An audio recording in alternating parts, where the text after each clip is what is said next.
Boa tarde a todos, a todas. Hoje, dia 4 de março, vamos dar continuidade aos estudos dos submodos.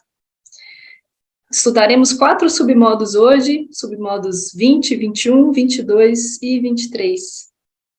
Como vocês já estão vendo, os submodos são os modos abaixo da estrutura de pensamento, ou seja, a maneira efetiva em que a gente vai efetivar, na verdade, a estrutura de pensamento, o jeitinho de cada um, prático, de ser no mundo, de agir. A gente tem os nossos aprendizados próprios, a nossa maneira de lidar com os conflitos, de forma prática, que a gente aprendeu ao longo do tempo, e isso já é levado em muita consideração quando a gente está atendendo alguém e percebe que essa pessoa já faz isso, são submodos dela.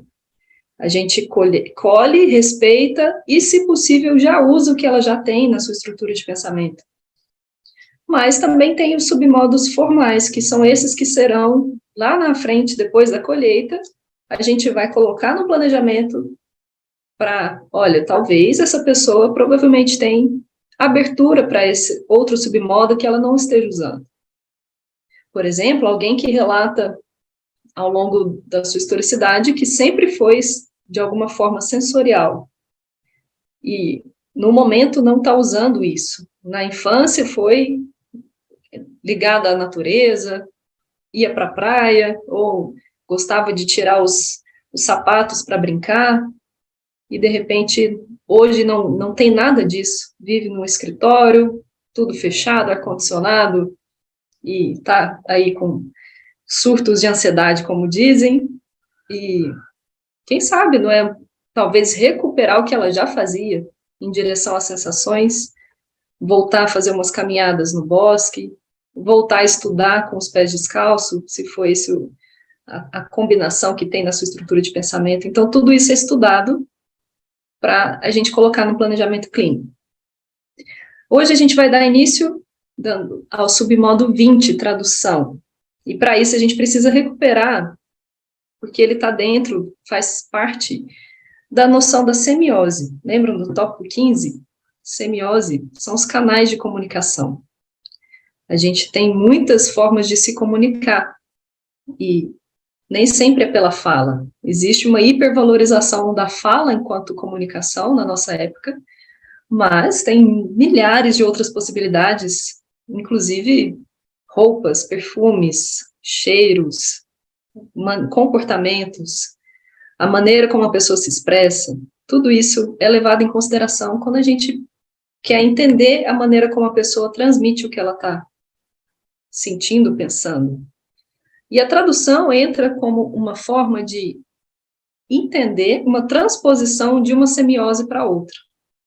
Pode ser de fala para fala, por exemplo, uma tradução de um idioma, de português para inglês, de inglês para espanhol, isso já é uma tradução. Mas pode ser também de uma semiose para outra. A pessoa está falando algo oralmente e eu sei pelo corpo dela que ela está dizendo outra coisa. Já viram? Os relacionamentos são ótimos para essa fonte de comunicação das traduções. Tá tudo bem? Uhum. A pessoa diz o sim, ela balança a cabeça que sim, mas você sabe, por todo um histórico de conhecer o outro, que aquele sim é não. E aquele não está carregado de outras coisas do tipo, você sabe que não está tudo bem, a gente já conversou sobre isso. E um monte de significações que tem num simples gesto de balançar a cabeça. Algumas situações deixam a pessoa querendo dizer coisas e que ela não consegue dizer pela fala. Eu atendo um caso que o rapaz, ele diz, eu tenho tanto para dizer, mas está preso aqui, ó. Está na minha garganta, não sai. Mas eu quero chorar, eu quero colocar para fora e não sai. Ok? Depois de colher toda a historicidade, ver as aberturas e possibilidades, começamos a trabalhar com aquarela. Eu percebi que ele tem uma abertura para escrita, para desenho, para principalmente coisas sensoriais. Vamos traduzir o que ele está tentando dizer e não consegue pela fala. Inclusive, estou com as unhas sujas aqui, porque a última clínica foi justamente a gente se lambuzando de tinta. E olha que fluiu muito bem. Ele desenhou os sentimentos que ele estava sentindo, as emoções.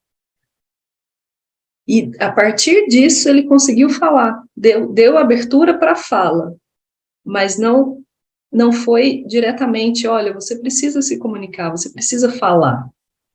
Precisou de uma outra semiose para acessar esse conteúdo. E poderia ser que ele não falasse também, a gente continuasse apenas desenhando. Estou incentivando que ele escreva o que ele está pensando, o que ele está sentindo, e é mais ou menos por aí que a clínica está acontecendo.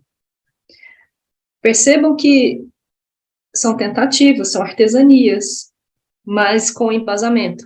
Eu sei que, ao longo da historicidade dele, houve situações em que ele já escreveu em um diário, em que ele não conseguia, que ele teve algumas esteticidades brutas, vocês viram na aula passada, de se cortar, por exemplo, e coisas assim, que são próprias de quem está acumulando muitas coisas e não consegue expressar, não consegue colocar isso para fora.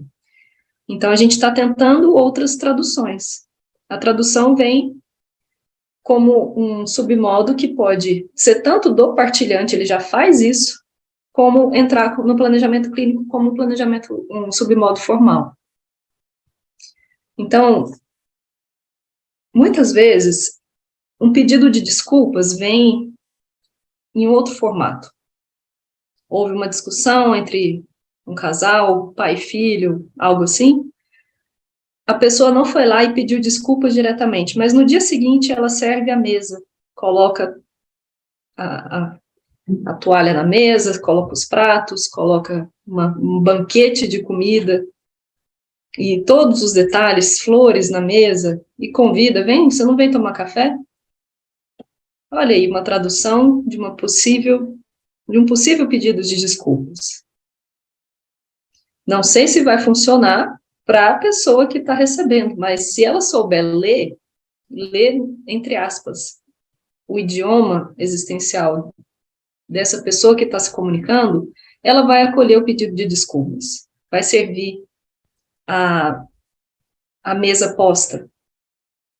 Só que tem muitas situações em que as pessoas não sabem ler, e fica, poxa, eu estou aqui esperando o pedido de desculpa que nunca chegou. Então, a gente entra dentro do tópico 15, ampliando essa noção de que, além das semioses, tem as traduções. A gente pode entender o que a pessoa está dizendo pelos canais em que ela está se comunicando. Eu vou ler um pedacinho aqui do nosso livro, na página 242, para a gente acompanhar o conceito e os exemplos. Depois a gente vai assistir alguns vídeos para ficarem mais evidentes. Submodo 20, tradução, é a transposição linguística de um recurso semiótico para outro, adaptando-se os termos e significados. Por exemplo, da oralidade para a escrita, desta para a língua de sinais, Libras, por exemplo, do grito para um olhar expressivo e em lágrimas, do oferecer uma joia para convite e assistirem a um filme juntos, do estapear para o faxinar a casa, da declamação de um poema para o silêncio intencional e comunicativo de revolta. Com a tradução dos dados de semiose, é possível observar diversos efeitos nos significados, como a perda de conteúdos, o ganho de novos sentidos de interpretação e até mudanças nos seus graus de intensidade e aumentando-a ou sendo diminuída conforme o caso. Eu estava falando aqui mais cedo com o nosso colega sobre, na minha estrutura de pensamento, o tópico 20 e o tópico 10 são evidentes, são importantes para mim. Eu sou uma pessoa que geralmente explica as coisas. Por isso, dar aula é o meu lugar de conforto. Eu gosto de ensinar, eu gosto de explicar.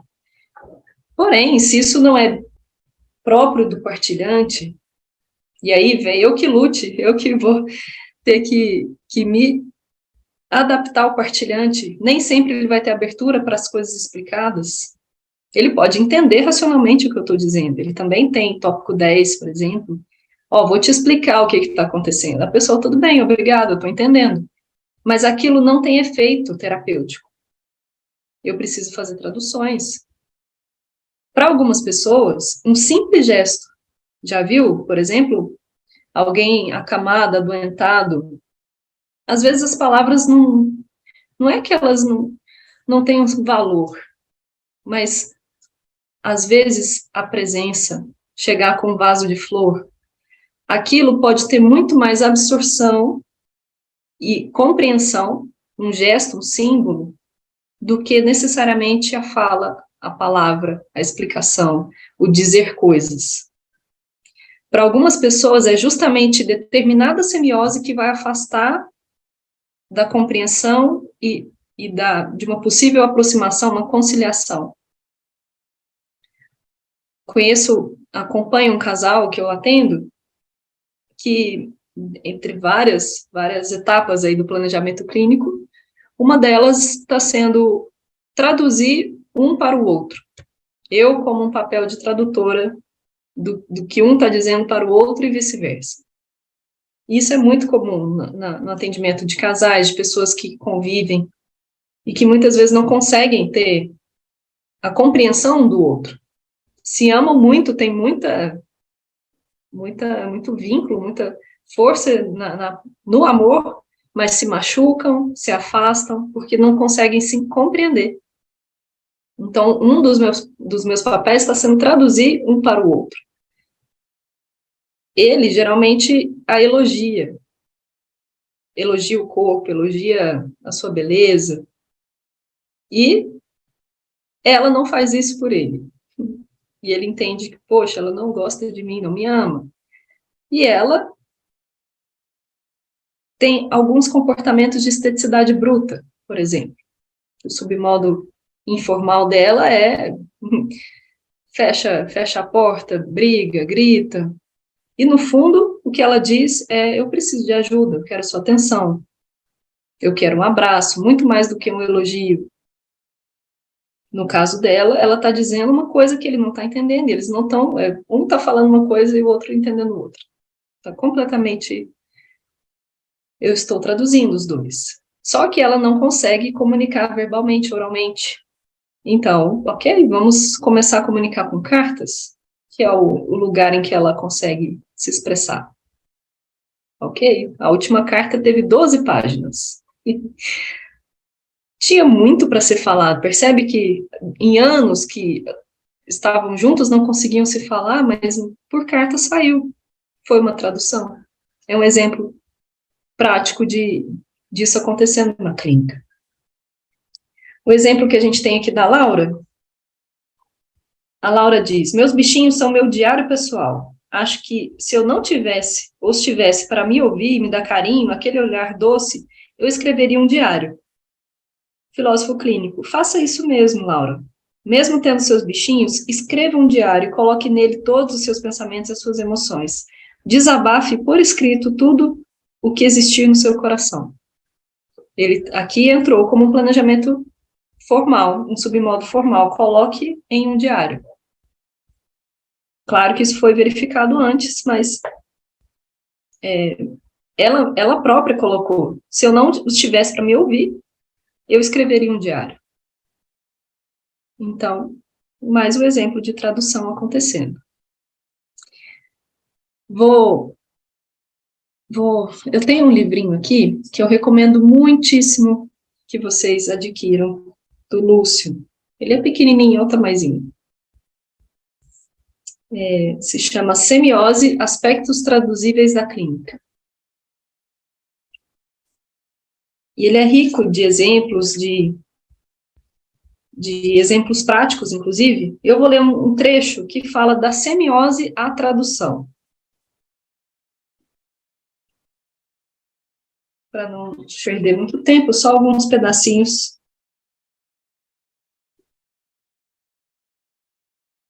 Tradução é a transposição dos dados de semiose de modo a provocar explanação, analgesia, conhecimento, elucidação, apaziguamento, conciliação em questões existenciais.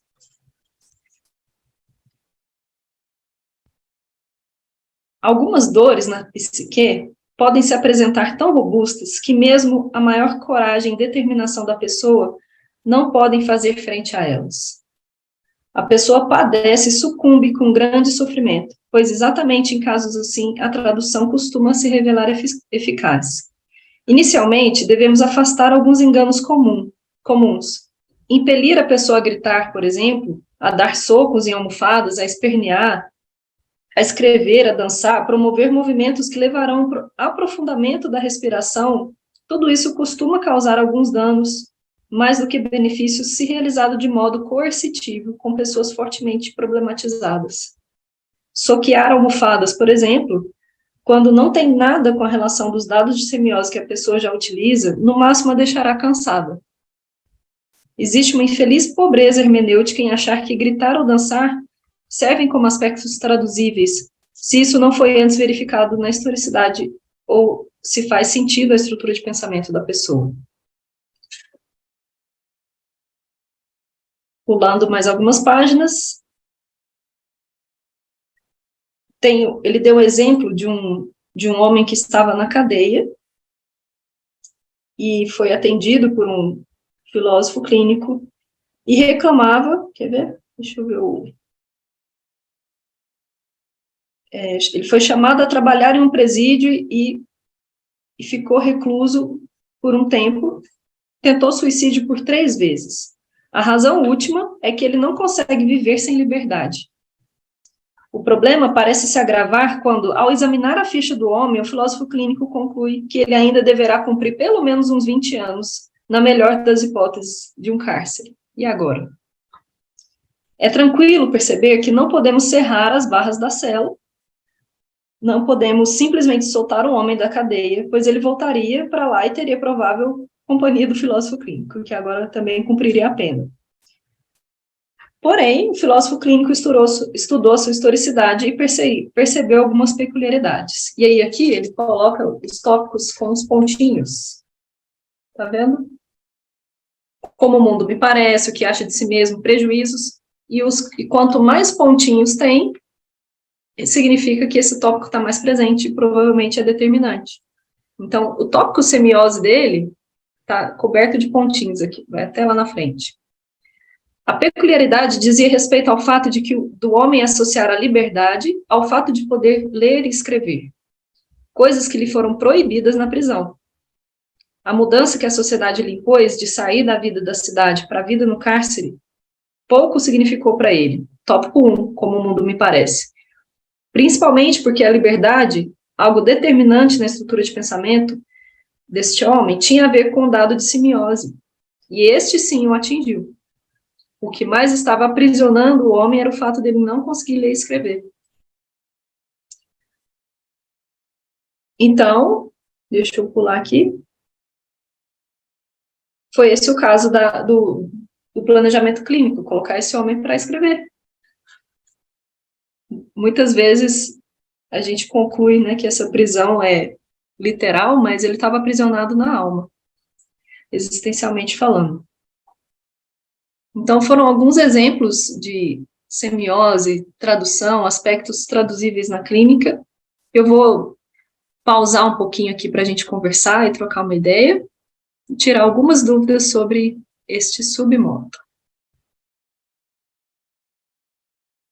Depois de uma conversação aqui nos bastidores, com dúvidas e uma rica conversa entre as perguntas, uma das que surgiu foi como exatamente a gente vai usar a tradução? Se é do partilhante para ele mesmo, ou se é entre pessoas, aonde que isso é utilizado? E, na verdade, pode ser de várias formas, né? Tanto depende de cada caso, depende de cada pessoa. Às vezes, é o próprio partilhante que precisa compreender a semiose em que ele está e fazer essa transposição de semiose para outra. Isso bastaria para resolver ou pelo menos aliviar para ele muitas coisas. Mas às vezes a tradução, se ele entender, não vai resolver nada. Tá bom, eu escrevo, faço uma coisa melhor do que outra, ou sinto assim melhor do que assado, mas às vezes não é isso. Às vezes a pessoa precisa conciliar com outra pessoa. Então, para cada situação vai ter todas as possibilidades são bem-vindas. Agora, como que a gente vai fazer isso depende de cada caso. Tem aqui o livro Submodos, do Recanto da Filosofia Clínica, em que a Gláucia, o capítulo da Gláucia, ela diz o seguinte: para Iebra, o processo de tradução apresenta sempre duas fases. A primeira é a compreensão do texto original e a segunda é a expressão da sua mensagem, do seu conteúdo na língua receptora ou terminal. Segundo o autor, cada um destes tem uma característica. A compreensão é uma atividade semasiológica, do grego sema, relativa ao sentido, ao significado, enquanto a expressão é uma atividade onomasiológica, do grego onoma, relativa ao nome. No primeiro processo, na compreensão, o tradutor busca o conteúdo, o sentido do texto original. Na expressão do conteúdo, o tradutor busca reproduzir, através das palavras da língua terminal, o conteúdo do texto original. Então, aqui entram tanto os termos e os significados, como a tradução de um termo para outro, de uma significação para outra. Às vezes a pessoa precisa compreender o próprio conteúdo, que ela não está acessando. Por uma semiose ela não acessa, mas por outra talvez sim. E às vezes ela não está conseguindo se comunicar externamente. E aí vem essa tradução externa da expressividade. São alguns exemplos que a gente pode citar. O Lúcio fala que, em filosofia clínica, semiose significa o que a pessoa usa para se expressar. É uma das possibilidades. Desenhar é um dado de semiose, pegar esse desenho e rasgar também é outro dado de semiose.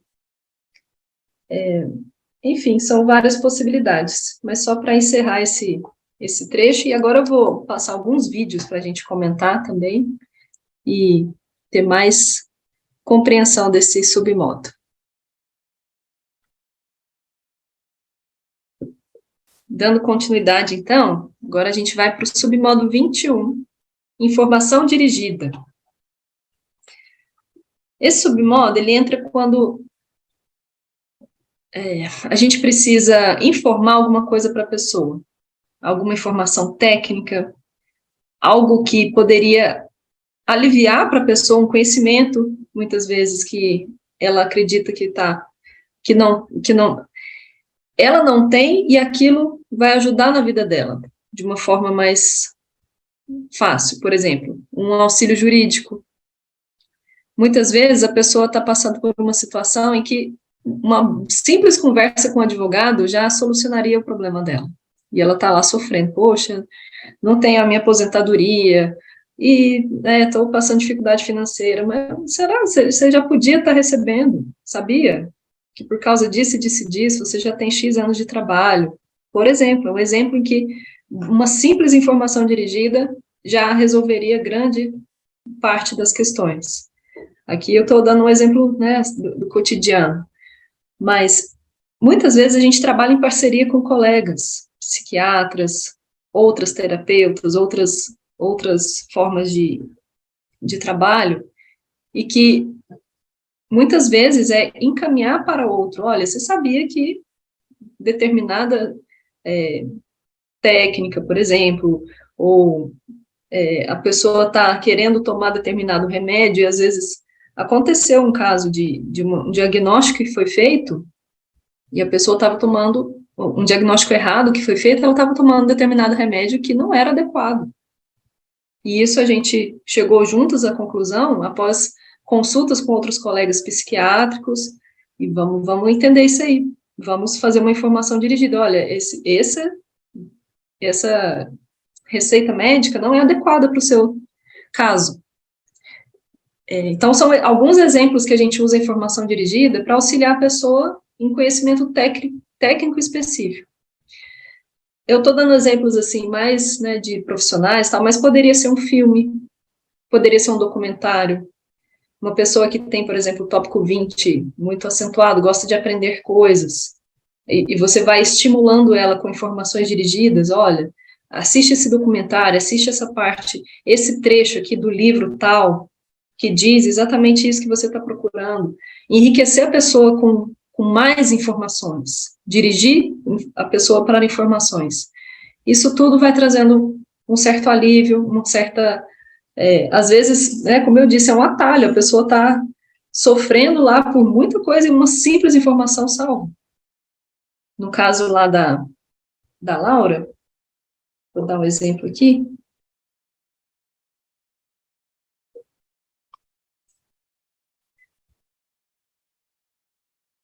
O filósofo diz: sabe aquele homem Jesus pensava, sabe o que Jesus pensava sobre a culpa? E tem tudo a ver com todo o processo dela de ter o tópico 5, prejuízos, bastante acentuado, determinante na EP dela, e ela vinha se culpando há muito tempo pela morte do pai. Olha, foi direto na veia da informação dirigida. Sabe o que Jesus pensava? Olha a autoridade que está colocando sobre a culpa. Pois ele dizia a todos que o perdão deveria ser dado não 7 apenas vezes, mas 70 vezes 7. Esse homem era incomum, de uma imensa sabedoria, você sabe disso, e ele merece ser ouvido.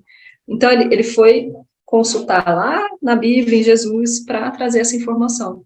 Às vezes poderia ser uma outra passagem, poderia ser, né, o conhecimento de um outro pastor, por exemplo. Enfim, são direcionamentos com informações úteis.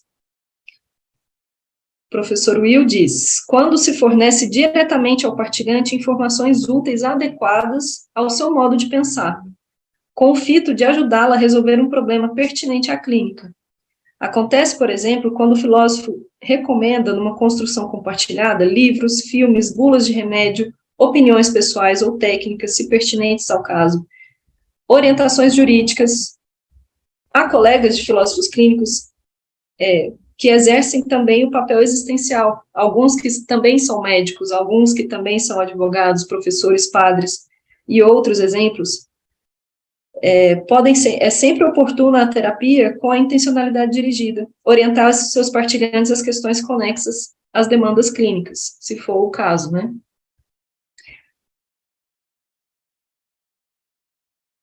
Enfim, é mais ou menos isso que está aqui. É um submodo bem tranquilo, assim, mas a gente usa bastante na clínica, dependendo da situação. Se a gente fizer uma pesquisa dos assuntos que a pessoa gosta, das séries que ela gosta. Eu venho atendendo ultimamente bastante adolescentes que gostam daquele tal de dorama. Não é o conteúdo que eu costumo ver, mas passei a assistir por causa dos partilhantes. E aí, na minha busca de conteúdos, sei por exemplo, de perfis de doramas que determinados partilhantes gostam, ok, tem outros parecidos, então eu vou buscar, às vezes, em outra série, os exemplos que estão parecidos com a vida dele, e a gente vai usando, olha, lembra lá do fulano tal, do personagem tal, ele faz isso, só de enriquecer a pessoa com as informações do que ela gosta, e tecnicamente, às vezes, o que ela está precisando ali, já é também uma grande, enfim, às vezes um alívio, às vezes a gente está comunicando naquilo que a pessoa está dentro do universo dela. Então, assim, esse submodo é bem tranquilo, eu vou pausando aqui para a gente trocar uma ideia, se vocês tiverem alguns exemplos, algumas dúvidas, coisas que vocês fazem de informação dirigida na vida também, e a gente vai falar mais um pouquinho. Vou interromper aqui a gravação.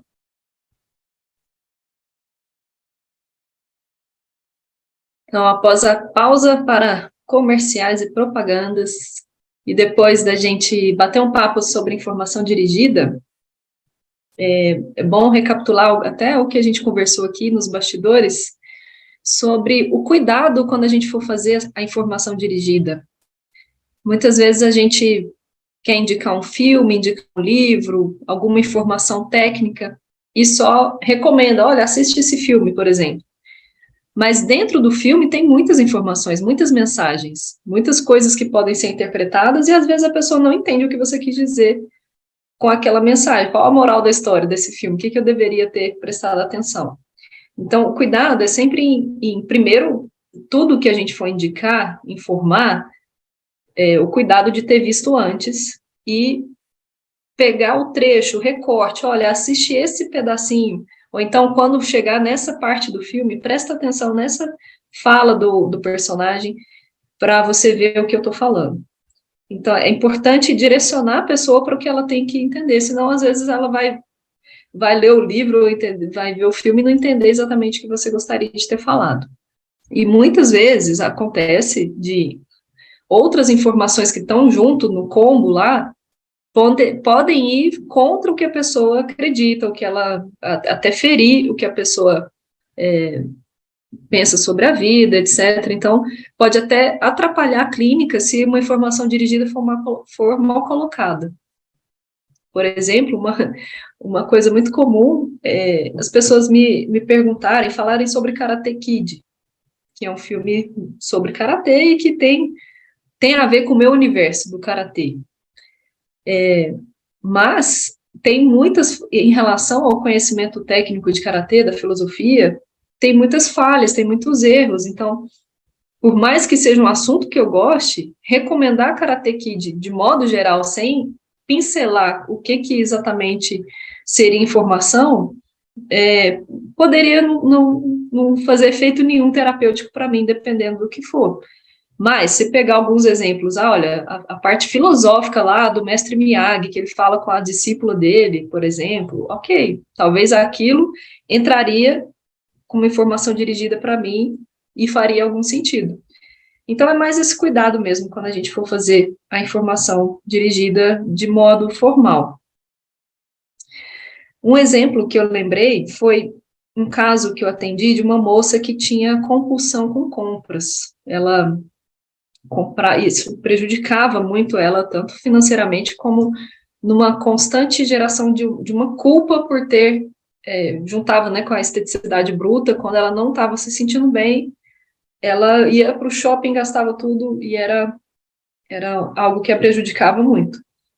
Depois de, né, várias etapas do planejamento clínico, uma delas foi trabalhar a informação dirigida em relação ao conhecimento financeiro. Ela tinha um prejuízo em relação a cuidar das finanças. A gente trabalhou sobre isso também. Ela achava que trabalhar as finanças seria reprimi-la ou, né, de alguma forma, tirar a sua liberdade. Ela ficaria sufocada por ter limites financeiros. A gente foi trabalhando isso para ver outro ponto de vista em relação ao dinheiro, mas também, com a ajuda de uma colega da área financeira, ela começou a se reeducar financeiramente. Eu não tenho muito esse conhecimento, apesar de ter vindo da administração também, não tenho conhecimento aprofundado sobre a parte financeira, então recomendei uma profissional da área que veio de encontro a tudo isso que a gente vinha trabalhando e deu muito certo. Ela realmente conseguiu se equilibrar em relação a essa questão financeira. Então, é um exemplo bem bacana também da informação dirigida. O próximo tópico que a gente vai, o próximo submodo que a gente vai trabalhar é o submodo 22, vice-conceito.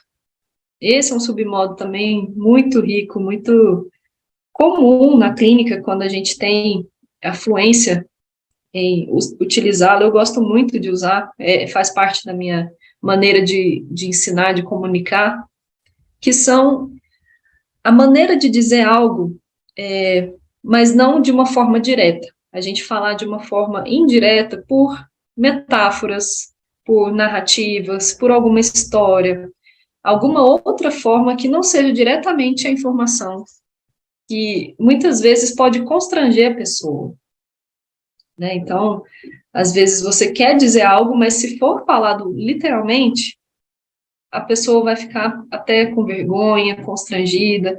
Então, a gente leva para o universal e para o vice-conceito, por exemplo. É uma das formas de fazer isso. Existem maneiras riquíssimas de trabalhar o vice-conceito, e para cada caso a gente vai usar exemplos diferentes, né? Mas um que até tive conhecimento pelo Cadu, até hoje, em algumas situações, a gente usa isso na clínica também, é a metáfora do kintsugi. Não sei se vocês já ouviram falar, que é uma arte oriental feita em cerâmica, porque o pessoal da Ásia, do Oriente, não tem o mesmo hábito em relação às coisas que nós temos. Muitas vezes, uma coisa se quebra, a gente pega, junta os caquinhos e joga fora. Lá no Oriente, eles têm um ritual de recuperar essa peça perdida, cerâmicas, por exemplo, e fazem uma arte em relação à reconstrução dessa peça. Então, por exemplo, caiu uma xícara ou um vaso, um bol de cerâmica, se quebrou. E aí a pessoa pega esses caquinhos e vai colando com fios de ouro entre uma peça e outra, e a própria reconstrução daquela peça volta a ficar linda, fica uma peça única, justamente por ter uns fios de ouro ali, que são exclusivos daquela peça, tornam aquela peça diferente do que ela era antes, e traz um valor muito mais enriquecido, não apenas financeiramente, mas um valor de estima sobre aquela peça muito maior do que antes. Então, o kintsugi tem a ver com... seria um vice-conceito, uma metáfora para situações na vida em que é possível reconstruir, catar os caquinhos da vida e colocar, reconstruir as peças, juntar as peças e fazer daquilo que poderia, né, que pode ser uma dor, uma quebra na vida existencial, uma nova peça, uma nova forma de viver. Então, é um exemplo que pode ser usado, já aconteceu de usar em algumas situações, em que a pessoa perdeu tudo e quem sabe não é o momento dela reconstruir. E aí já é um outro submodo também, mas usar o vice-conceito da metáfora do kintsugi como exemplo. Eu vou compartilhar aqui a tela para vocês verem o tanto que ficam lindas as peças.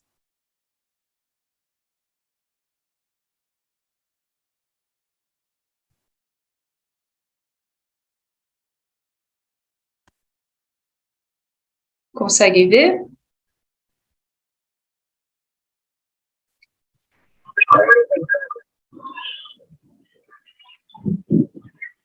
Sim, dá para ver. Muito bonito. Não é lindo? Reparem as peças coladas com fio de ouro.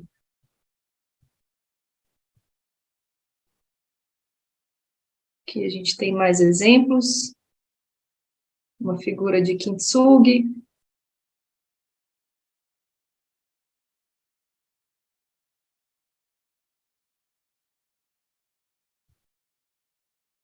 Olha que bonito. Claro que a gente não pode universalizar, não será para todo mundo que essa metáfora vai funcionar. Algumas pessoas realmente têm quebras e rupturas que não têm conserto. Mas para as pessoas que têm uma abertura para buscas, talvez para reconstrução, pode ser bem-vindo esse tipo de analogia. Umas imagens lindas para a gente se inspirar. Mas esse é só um exemplo. Existem outros exemplos, né? Assim, já aconteceu da gente usar em situações, por exemplo, que a pessoa chega se referindo a uma certa uma angústia, uma ansiedade, até sintomática no corpo, que, nossa, parece que eu estou sentindo o meu corpo me avisando que alguma coisa ruim vai acontecer, fico com a mão suada, tenho taquicardia, coisas assim que são somatizadas, e, né, descrevendo uma certa ansiedade, alguma coisa assim. Depois, é claro, sempre de uma ampla pesquisa, não usando sem critérios essa analogia, mas já aconteceu de trazer para a pessoa a ideia de um painel do carro. em que tem um aviso quando as coisas estão, de alguma forma, ou a gasolina está acabando, ou acabou o óleo, está precisando fazer uma revisão, trocar, o painel acende. Então, aquilo é um aviso de que a gente precisa cuidar, porque senão não vai ter gasolina para continuar dirigindo. Se não tivesse o aviso no painel, provavelmente a pessoa ficaria sem gasolina na rua e teria problemas. Então, foi um dos exemplos que eu já usei. Olha, a ansiedade nesse caso para você está servindo de aviso. Tem alguma coisa errada. Não queira acabar com esse mecanismo que você tem de aviso interno das coisas que não estão indo bem, porque talvez você não vai saber que as coisas não estão indo bem. Então, acolha essa ansiedade, esse jeito de que seu corpo tem de se comunicar com você. Foi um vice-conceito que eu usei em uma situação e que funcionou muito bem. Existem outras, né, assim, outras situações. Já aconteceu de usar algumas metáforas, algumas analogias. Pessoas que muitas vezes chegam querendo aqueles milagres de coisas. Poxa, né, acabei. Eu quero parar de gostar de alguém, por exemplo.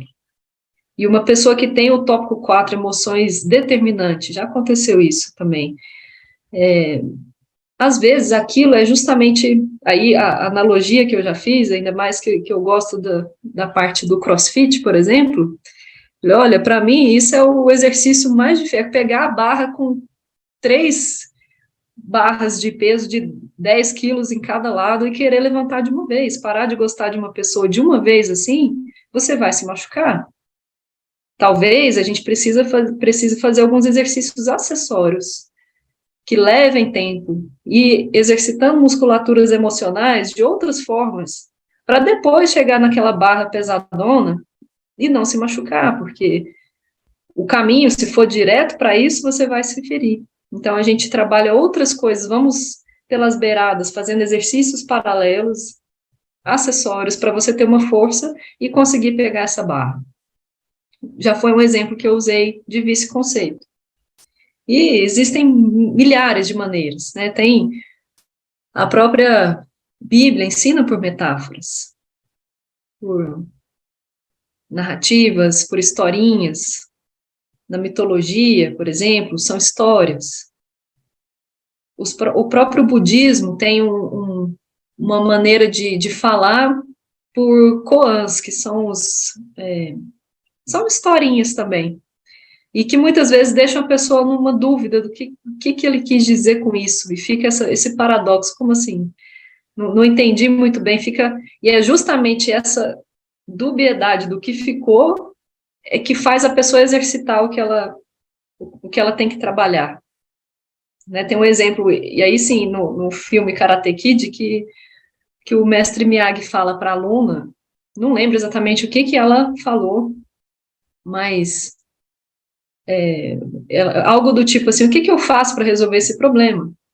E ele respondeu, olha, observa, a grama é verde e o sol é quente.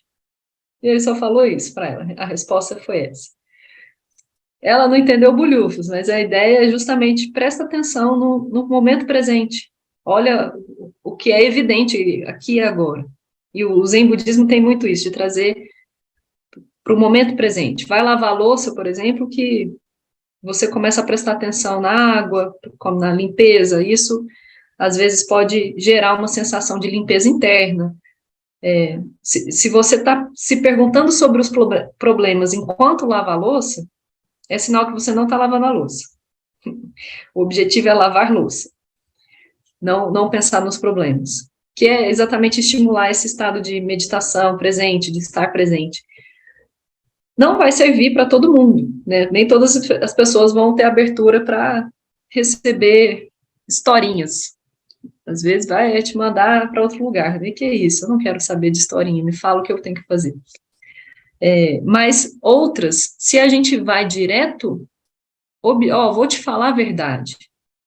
Você precisa saber isso. A pessoa ou fica envergonhada, ou ela fica assustada, ou aquilo é muito duro. Então, uma forma mais, um eufemismo para falar a mesma coisa é usar um vice-conceito. em situações que a gente pode aliviar a maneira. Vice, a palavra tem, são os neologismos do Lúcio, né? Mas seria um conceito substituto, algo que diz exatamente aquilo que deveria ser dito, mas não diretamente, não da forma direta da palavra. Vou trazer algumas imagens aqui para a gente ver.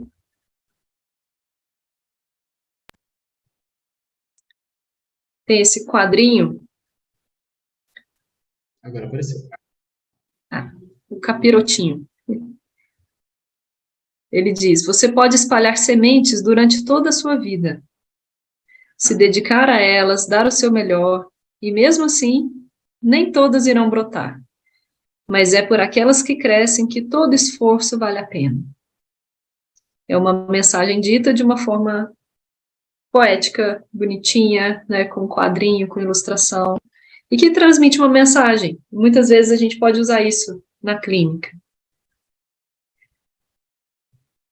Dependendo né, do caso, da situação, a gente pode trazer metáforas, quadrinhos, filmes, mensagens, que dizem a mesma coisa que a gente diria explicando, mas de outra forma. Vou transmitir um vídeo do Lúcio, um áudio dele. As pequenas atitudes que podem fazer diferença no seu dia a dia. Na Som Maior Premium, qualidade de vida. Quinta-feira, dia de ouvir a dica, o conselho, a opinião, dia de ouvir o professor filósofo Lúcio Pachter. Professor, bom dia. Bom dia, Adelor. Onde é que o senhor está hoje? Estou retornando de Salvador. Opa, longe. O tema de hoje trata-se de um dispositivo chamado vice-conceito, que é muito utilizado na clínica filosófica. Olha, de acordo com a estruturação de cada pessoa, de como ela funciona, de como ela se estruturou ao longo da vida, determinados elementos que são colocados nas imediações, eles tendem a ser assimilados, atraídos ou afastados, adequados a situações. Um exemplo disso é quando a gente conversa com uma pessoa, troca ideias, argumenta, coloca conceitos e tudo parece muito coerente, muito bem definido, e a pessoa simplesmente pega tudo aquilo e descarta, mesmo tendo tudo a ver, tudo que foi conversado. De alguma maneira, a estruturação dela simplesmente rejeitou aquilo. Há muitos exemplos. Olha, aquele autor, escritor, eu gosto muito dele, o Anton Chekhov, e lá no final de 1890, por aí, ele simplesmente se afasta da sociedade e dá um tempo de tudo por conta das pressões que ele estava sofrendo, das expectativas, por questões políticas, aliás. Ele simplesmente afasta. Victor Hugo, outro grande escritor, né, no início daquele mesmo século, em outro lugar, ele se aproxima fortemente das ideias românticas, do romantismo. Isso vai impregnar toda a literatura dele, logo depois que ele tinha casado. Vamos às consequências práticas disso. Se a gente vai visitar uma pessoa que está debilitada, está hospitalizada, às vezes não é a nossa presença, aquilo que a gente diz, a nossa boa intenção, nada disso parece surtir qualquer efeito. Mas um pequeno vasinho com violetas Bordeaux que a gente deixa a um canto, aquilo parece que é imediatamente sugado pela estruturação da pessoa, parece que aquilo é atraído fortemente para ela. Existem também elementos híbridos que afastam e aproximam a um só tempo, causando certas confusões. Tem elementos que, quando colocados próximos a uma pessoa, eles parece que fazem conciliar, como mostrou Aristóteles na teoria que ele usa na analogia do ser, quando ele faz aquela conformação entre unidade, pluralidade e tal. Vamos a um exemplo bem simples quanto a isso. Olha, suponha um rapaz que ele ama muito uma menina. E essa menina que ele ama, ele não consegue ficar com ela de jeito nenhum. Como é que ele faz essa conciliação? Quando eles mais tarde começam a trabalhar juntos, ele consegue conciliar esse amor com ficar com ela, que até então para ele parecia algo que não tinha como fazer. Há elementos que eles vão dissolver, vão neutralizar, vão vacinar. Sabe como na pintura a óleo, que a gente tem aqueles pigmentos que se dissolvem nos olhos? Então, tem certos ambientes pesados, por exemplo, de contendas, de briga e de grandes desacertos, às vezes gotas apenas de compreensão fazem com que tudo isso simplesmente se dissolva. Agora, é claro, né, Adelor, isso não é uma fórmula pronta. Para cada caso, nós teremos diferentes disposições.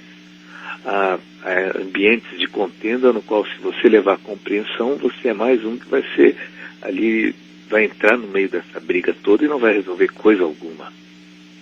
Agora, por que tudo isso, né? Por que a gente está conversando todos esses aspectos sobre os vice-conceitos que ocorrem? Porque, de certo modo, Adelor, isso é uma das explicações plausíveis que nós temos para alguns fenômenos que acontecem. Olha, a pessoa está vivendo a vida dela, trabalhando, estudando, namorando, e subitamente ela se aproxima do taoísmo, por exemplo. Sabe, de Lao Tse, e passa a viver toda uma teoria que aparentemente não tem nada a ver com a história dela, com o ambiente onde ela vive, ocidental e tudo mais. Mas aquilo de alguma maneira fez uma forte sintonia com vários dispositivos internos a ponto de ser atraído e assimilado pela pessoa. Tem gente que subitamente muda de emprego, sem mais nem menos, vai viver na praia após uma conversa de bar, de botequim, no qual certas coisas foram ditas, coisas assim rotineiras, sem maiores consequências aparentes. Tem gente que após uma viagem curta volta compreendendo coisas que levou uma vida inteira tentando achar respostas e nunca conseguiu. Olha, nós temos milhões de elementos que a cada momento entram em contato conosco. Na terapia, na clínica, nós procuramos identificar quais desses elementos tendem a uma ação forte e a uma mudança efetiva muitas vezes. E claro que isso é uma pesquisa, porque muitas vezes aquilo que a gente acha que vai modificar não tem nada a ver. Mesmo sendo forte, atuante, presente na vida da pessoa, às vezes não tem o menor impacto de inferência, coisa alguma. Para terminar, tem um filme muito bonito chamado O Fenômeno, que ele é feito por aquele ator, o John Travolta. Nesse filme ele tem um câncer no cérebro e ele está muito mal, os amigos se afastam, ele está com problemas no emprego e tudo. E uma menina que ele gosta muito dela, um dia vai visitá-lo e ela simplesmente o abraça, faz a barba dele, conversa um pouco com ele e vai embora. Aquilo é um dos maiores acontecimentos na vida dele, que será curta porque ele morre em seguida. Um dos maiores acontecimentos, quer dizer, tudo aquilo que ela falou com ele, as palavras de amor, de carinho, tudo que eles trocaram perto daquele fato ali tão pequeno, tão cotidiano de fazer a barba para ele, aquilo parece que atingiu muito mais forte do que qualquer outra coisa. Quero agradecer, Adelor. Na próxima quinta-feira voltamos a conversar. Foram alguns exemplos de vice-conceito com o professor Lúcio, como são ricas as linguagens possíveis, né? O mais importante é a gente cuidar para fazer, e isso vale para todos os tópicos e submódulos, mas nunca é demais reforçar, a gente colocar sempre no que tem a ver com a pessoa, com a sua historicidade, com os elementos em que ela vai absorver. Às vezes, o que para mim é o vice-conceito de amor, né, por exemplo, imagens religiosas, algo que, as simbologias que representam algo e que poderiam para mim servir como uma metáfora, quando eu vou colocar para outra pessoa, pode ser uma agressão, pode não dizer nada, ou pode simplesmente, né, como o professor Lúcio disse, simplesmente são rejeitados. ela até entende, até vai lá, mas não diz nada para ela em relação à sua estrutura de pensamento e à sua historicidade. Um exemplo de uma vez que eu usei o vice-conceito também, foi com uma partilhante que, quando ela era criança, ela gostava de andar pela praia catando pedras, conchinhas, pedras, mas principalmente ela entrava da praia para a mata procurando pedras, e de diversas formas e cores e tamanhos. Ela se encantava com a diversidade das formas das pedras. E depois isso ficou guardado, uma coleção lá de pedrinhas, em um momento da clínica, que a gente vinha trabalhando muito as buscas dela, a, a reconstrução de algumas ideias, de alguns valores, a retomada de coisas que ela tinha deixado para trás, e com muito cuidado, porque era muito doloroso para ela entrar em contato com algumas histórias, com alguns problemas que aconteceram. Eu fui usando as metáforas nesse conceito, fazendo analogia justamente com essa exploração que ela fazia das pedrinhas. É como se cada aprendizado, cada tombo que ela teve, cada dor que ela passou, fossem as pedras que ela foi colhendo, coletando, e que faziam parte de uma grande coleção de pedras pelo caminho. E que é justamente a diversidade de tamanhos e a quantidade de pedras que ela tinha acumulado que demonstravam a riqueza de experiências que ela tinha adquirido na vida. Que ela, apesar de doloroso, isso não exclui a dor, mas que estava sendo uma grande exploração, né, de uma aventura que ela estava fazendo de catar pedrinhas. E isso foi muito aceito. Ela usou recuperou, em uma das sessões ela trouxe as pedras para me mostrar. Ela voltou, porque isso era na cidade natal que ela nasceu, voltou para a casa dos pais em um determinado final de semana para retomar esse caminho que ela fazia com as pedrinhas quando ela era criança. Então foi muito bem-vindo. O uso do vice-conceito é um exemplo que pode ser usado e que a gente fala sobre, no caso, né, eu falei sobre as dores, mas sem falar. A gente entrou em contato com as lembranças, mas sem dizer exatamente, meio por fora, meio superficial. Mas já foi o suficiente, já teve absorção na malha intelectiva dela, e aquilo já foi de grande resultado. Um outro exemplo, né, aliás, deixa eu interromper um pouquinho para a gente trocar uma ideia, ver como é que está para vocês, e a gente continua daqui a pouquinho com mais exemplos. A gente acabou de ouvir a música da Adriana Calcanhoto, Metade, e como são ricas as possibilidades de metáfora em músicas em geral, né? Assim, a gente vê muitos artistas usando os vice-conceitos como forma de dizer de uma forma indireta, substituir os conceitos diretos. E fica muito mais poético, ela dizendo que ela é uma metade, né? Provavelmente após o fim de um relacionamento, ela está em cacos, eu estou ao meio, substituindo provavelmente uma dor, algo que está acontecendo ali, e que fica muito mais bonito quando a gente escuta a música e ela interpreta. Eu vou ler um trechinho do nosso livro, na página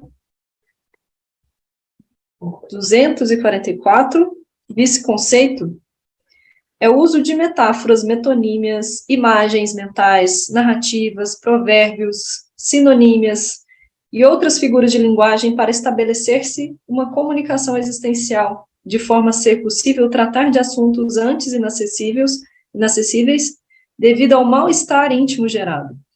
Por vezes, isso facilita ao partilhante falar das suas dores ou vergonhas, sem usar diretamente as palavras ou signos que mais lhe causam sofrimento, minorando assim o desconforto. Porém, sua eficácia é proporcional ao conhecimento e à familiaridade dos elementos linguísticos na malha intelectiva do partilhante. Dá-se pela substituição de termos conhecidos por outros, de significações aproximadas, permitindo que um seja escolhido ou trocado por outro em contextos específicos, sem alterar o sentido geral da sentença como um todo. Muda-se a forma, preservando o significado. No exemplo da Laura, a Laura disse: olha, eu descobri que todo mundo um dia aprende que é preciso dar um tempo de vez em quando em qualquer tipo de relacionamento, que é para dar saudade e valorizar o convívio de novo. Senão ninguém aguenta, até Jesus de vez em quando deixava os discípulos sozinhos, quem sabe para aprenderem sozinhos depois se encontravam de novo. Acho isso corretíssimo. O filósofo clínico, no momento de submodo de devolução, ele usou exatamente isso que ela falou. Todo mundo precisa disso um dia ou outro, Laura. Pense bem você. Lembra que a recomendação no planejamento clínico foi a Laura ir morar com a avó por um tempo, passar a semana com a avó e voltar aos finais de semana e ficar com a mãe. E ela não tinha feito ainda isso por uma questão de culpa, achando que teria abandonado a mãe. E foi justamente nesse ponto que ele trabalhou o vice-conceito. Todo mundo precisa disso um dia ou outro, Laura. Pense bem, você pode ficar a semana com a sua avó, sair sempre que quiser com seus amigos, ficando com a sua mãe nos fins de semana. Se até Jesus deixava os discípulos sozinhos de vez em quando, não há problema nenhum em você deixar a sua mãe sozinha em casa no final de semana. Eu acho isso corretíssimo. Usou o próprio vice-conceito que ela tinha feito de uma forma apropriada. Então, a gente pode fazer isso de inúmeras formas. Um outro exemplo que eu já usei em clínica também, tinha a ver com momentos, em geral, né, de uma pessoa que estava passando, aí parece que quando os problemas vêm de uma vez, né, ela estava divorciada, problemas financeiros, tudo de uma vez, a escassez em geral. E um exemplo que eu usei de vice-conceito foi quando o rio está com a água escassa. É possível ver no rio sem água, até às vezes até andar por ele, porque não tem a água, e a gente consegue ver o fundo, a gente consegue ver as pedrinhas, consegue ver os detalhes ali do fundo do rio, justamente porque ele está vazio, porque ele está escasso. A escassez, usando as simbologias com o caso dela, que era também uma pessoa que gostava de natureza, a escassez faz parte do ciclo da natureza. E é justamente em momentos assim que era possível ver as coisas que não eram vistas na abundância, quando tinham muitas coisas sobrando. Quando a água do rio transborda, a gente não consegue ver o que está lá embaixo. Então, talvez fosse uma etapa importante que ela devesse passar justamente por começar a ver as coisas que não eram vistas antes. Se não fosse pela escassez, não estaria sendo vistas. E aí isso foi bem-vindo também. Mas só mais um exemplo de um vice-conceito que pode ser usado, né, dependendo da clínica. Vou interromper um pouquinho a gravação para a gente bater um papo.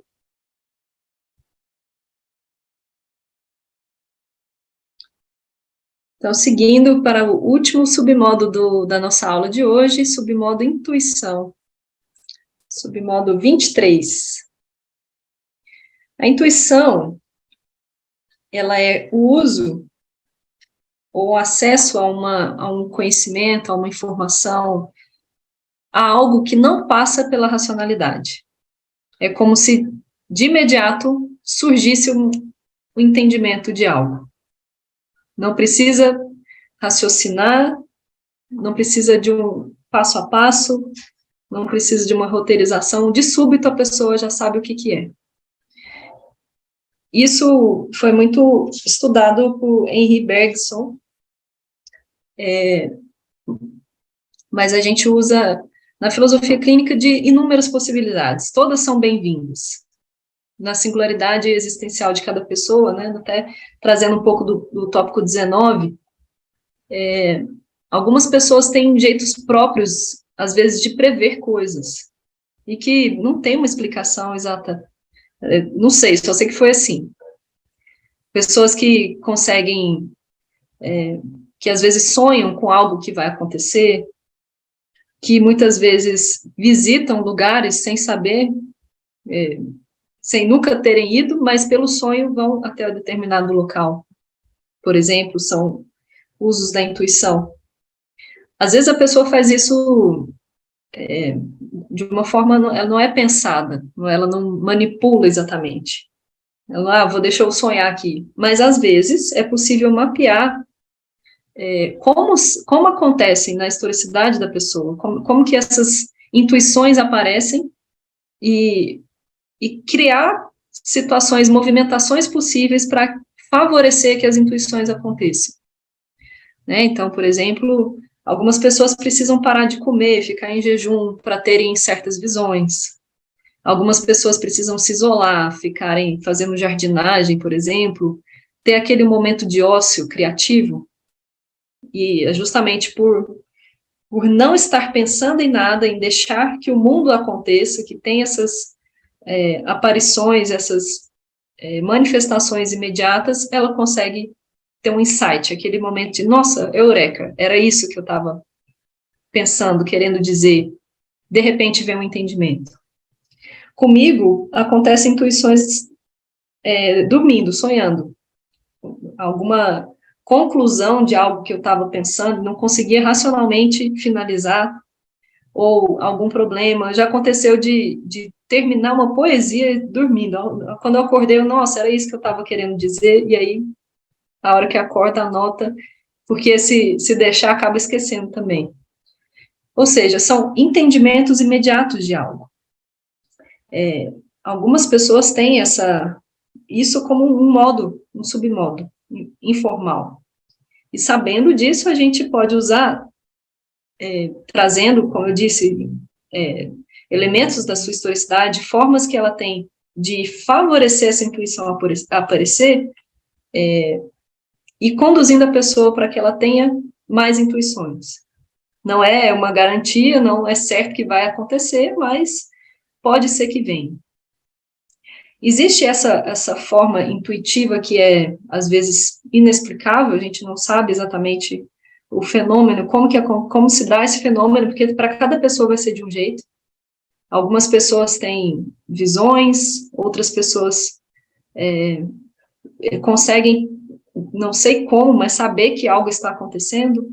Eu pensei em fulano e, de repente, a pessoa me liga e como que isso aconteceu, não sabemos. Aconteceu comigo uma vez, aliás, uma não, várias vezes,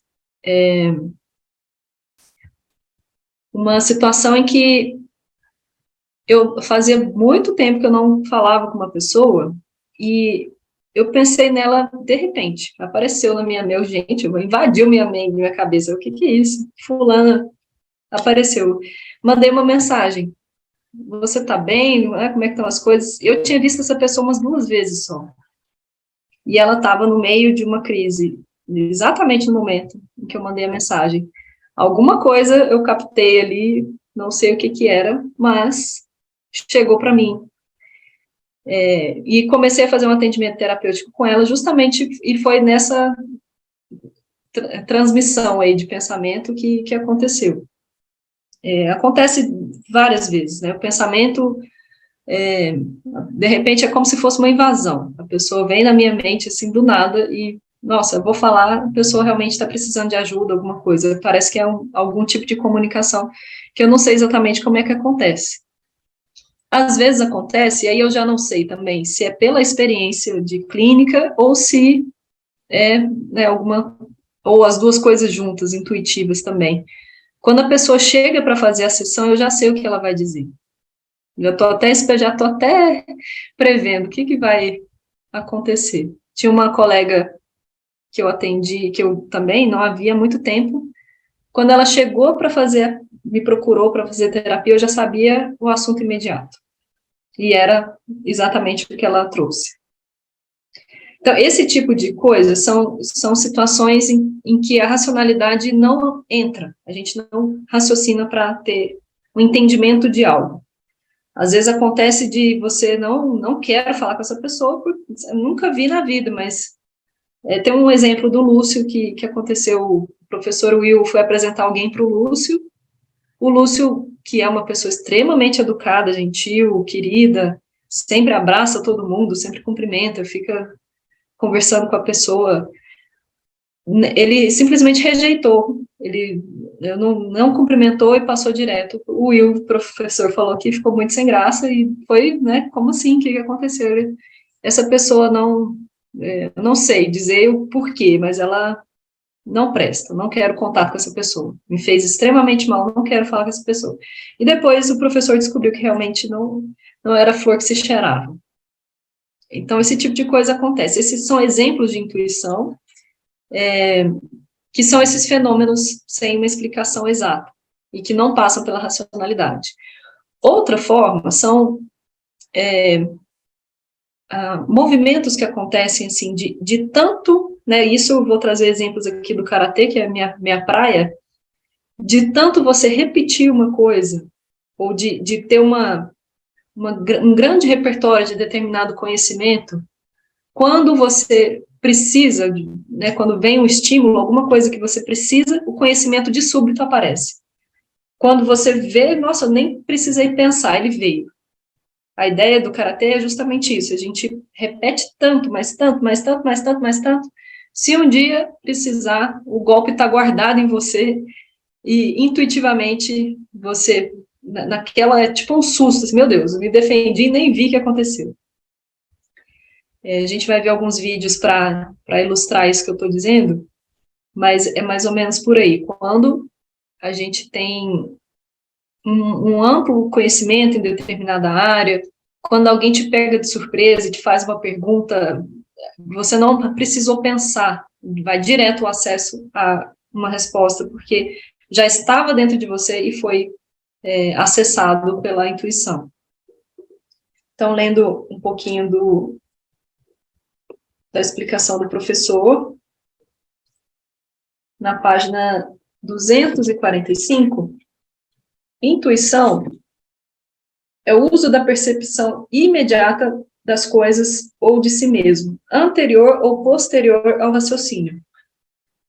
Dá-se pela associação de dados e outros submodos da estrutura de pensamento do partilhante, de maneira a provocar um insight, isto é, uma compreensão súbita e profunda da realidade, uma resposta apropriada ao que vivenciamos. Quando o intelecto supera o hábito de aplicar mecanicamente ao mundo vivente suas categorias conceituais lineares, abrem-se possibilidades breves e intensas, objetivas ou indecifráveis, de captura ou comunicação direta com a essência fenomenologicamente real da própria vida. De modo que o aflorar da intuição pode advir de um exercício de simples desuso instrumental da racionalidade em momentos nos quais o pensamento lógico, apesar de... Oi? De modo a aflorar da intuição pode advir de um exercício de um simples desuso instrumental da racionalidade em momentos nos quais o pensamento lógico, apesar de desnecessário, continua predominando. Meditação, contemplação, deleite, um deleite musical puramente sensório e afetivo, passeios matinais com alta sensibilidade, abandono dos pensamentos, a livre imaginação e outros. A semelhança do verso da canção do Titãs que diz: o acaso vai me proteger enquanto eu andar distraído. E é justamente nessa distração, que é o contrário do hiperfoco, a gente distrai, que podem vir as situações de intuição. Não é um modo padrão de inteligência em todas as estruturas de pensamento. Todavia, para aqueles que informalmente se valem desse submodo em sua malha intelectiva, exige-se uma delicada investigação e mapeamento na sua historicidade dos modos íntimos, como ela se manifesta, opera, flui, assim como também importa saber quais os contextos subjetivos comuns nos quais a intuição deflui, é bloqueada ou falseada. O mecanismo de validação se dá quase sempre a posteriori, mediante confirmações, quando a pessoa, tanto o filósofo quanto o partilhante, demonstra um padrão em sua historicidade, um uso repetido de eventos dessa natureza com efeitos positivos, a utilização do submodo é autorizada, se o inverso não. Em resumo, para o propósito do momento, sem reducionismos, é possível falar de dois tipos de intuição. O primeiro, por síntese das experiências internas, fenomenologicamente, que foi esse exemplo que eu falei das artes marciais. Após uma leitura, após anos de leitura ou treino de artes marciais, a pessoa de repente se revela capaz de reunir à vigília da consciência, de uma só vez, todo o seu conhecimento acumulado, de uma forma criativa, instantânea e inusitada para si mesmo. E a segunda forma é por uma revelação transpessoal ou espiritual, advinda de estruturas de pensamento coletivas, e composições sistêmicas do mundo existentes antes ou além das próprias experiências pessoais. Exemplificações disso podem vir de sonhos, visões súbitas ou sensações corporais incomuns. Algumas pessoas têm previsões comprovadas de fatos futuros ou consciência lúcida sobre lugares e pessoas que jamais conheceram sensorialmente. Por exemplo, há pessoas que se orientam as decisões da vida por sonhos especiais, preces fervorosas, meditação profunda.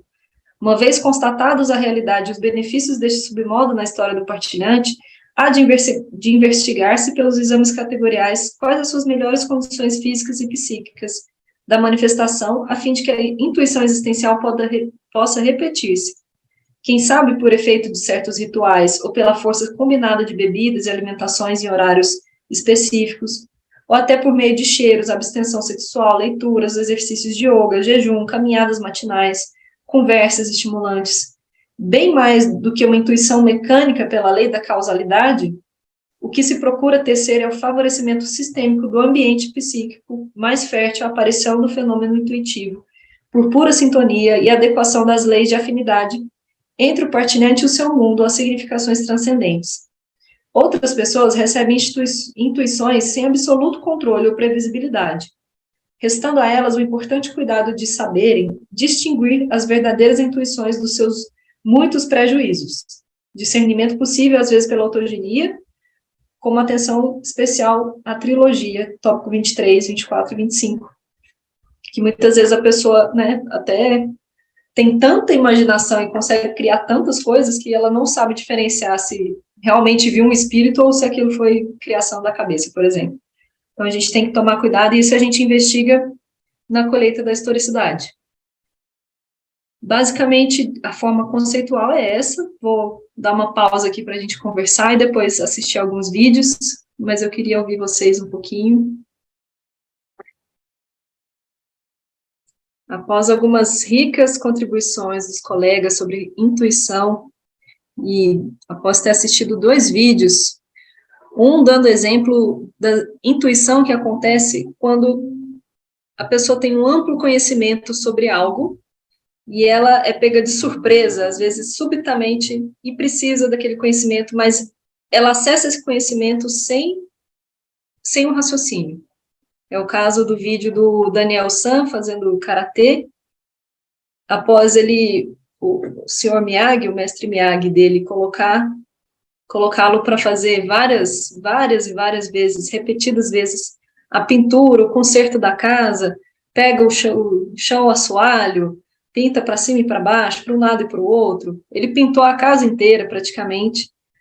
De repente, ele vai pescar. O senhor Miyagi sai para pescar, o Daniel San fica bravo, mas você vai pescar e vai me deixar aqui? Que hora que eu vou começar a aprender karatê? Então, ele pergunta, né, cadê o karatê que você falou que ia me ensinar?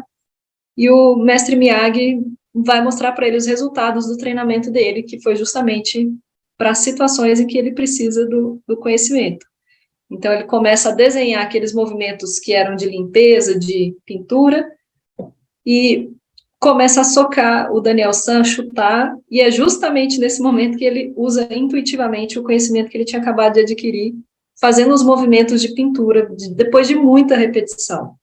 É claro que é um filme que ilustra de uma forma um pouco lúdica até, não é tão assim na vida real, mas a gente sabe que a repetição e o conhecimento amplo sobre uma coisa, em algumas pessoas pode gerar essa intuição na hora de precisar do conhecimento.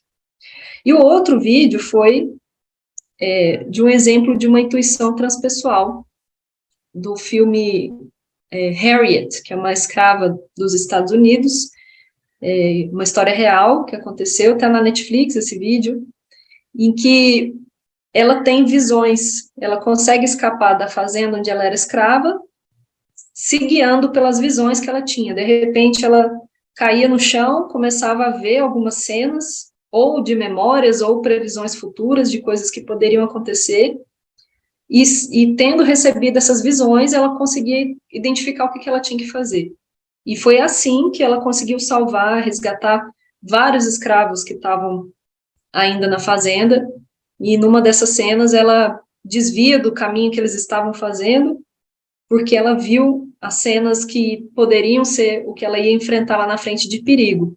Ela caiu no chão, viu a situação de perigo e falou, não é por aqui que a gente vai por aqui. Então, são dois exemplos de intuição, de formas como foram ilustradas no livro, a gente também viu pelas cenas do filme.